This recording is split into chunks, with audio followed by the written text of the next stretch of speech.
Hi hello ನಮಸ್ಕಾರ, welcome back to my channel. ಇವತ್ತು ಉತ್ತರ ಕರ್ನಾಟಕದ ಸ್ಪೆಷಲ್ ಜೋಳದ ವಡೆ ಹೇಗೆ ಮಾಡೋದು ಅಂತ ನೋಡೋಣ.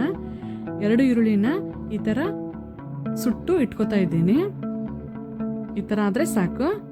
ಒಂದು ಮಿಕ್ಸಿ ಜಾರಿಗೆ ಹಸಿಮೆಣಸಿನ್ಕಾಯಿ, ಬೆಳ್ಳುಳ್ಳಿ, ಕೊತ್ತಂಬರಿ,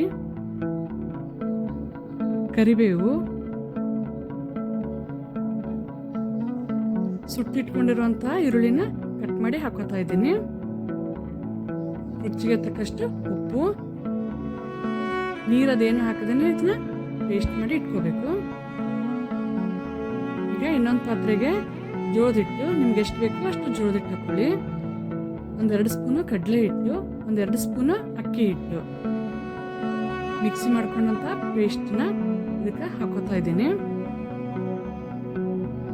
ನೀರದೇನು ಹಾಕೋದು ಬೇಡ. ಈಗ ಒಂದ್ಸತಿ ಹಾಗೆ ಮಿಕ್ಸ್ ಮಾಡ್ಕೊಳ್ಳೋಣ.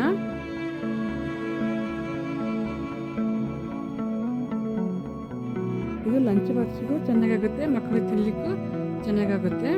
ನೀವು ಒಮ್ಮೆ ಟ್ರೈ ಮಾಡಿ. ಈಗ ಒಂದು ಸ್ವಲ್ಪನೇ ನೀರು ಹಾಕೋತಾ ಇದ್ದೀನಿ. ಅದೇ ಮಿಕ್ಸಿ ಜಾರಿಗೇ ನೀರು ಹಾಕಿಟ್ಟಿದ್ದೆ.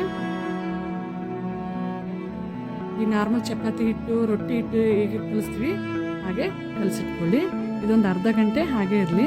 ಒಂದು 10 ನಿಮಿಷ ನೆಂದರೂ ಸಾಕು. ಟೈಮ್ ಇದ್ದರೆ ಅರ್ಧ ಗಂಟೆ ಇರಲಿ. ಈಗ ಒಂದು ಪೇಪರ್ಗೆ ಎಣ್ಣೆ ಹಾಕಿ ಇಟ್ಕೊಂಡಿದ್ದೀನಿ. ಈಗ ಪೂರಿ ಥರ ಇದನ್ನು ಈ ಥರ ತಟ್ಟಬೇಕು.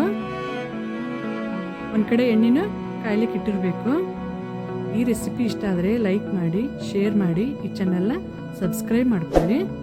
ಒಂದು ಸ್ವಲ್ಪ ಮೇಲೆ ಎಳ್ಳು ಹಚ್ತಾ ಇದ್ದೀನಿ. ಸ್ವಲ್ಪ ತಟ್ಟಬೇಕದು, ಇಲ್ಲಾಂದರೆ ಎಣ್ಣೆಯಲ್ಲಿ ಬಿಟ್ಕೋತ ಎಳ್ಳು. ಇದು 2 ಕಡೆ ಫ್ರೈ ಮಾಡ್ಕೋಬೇಕು.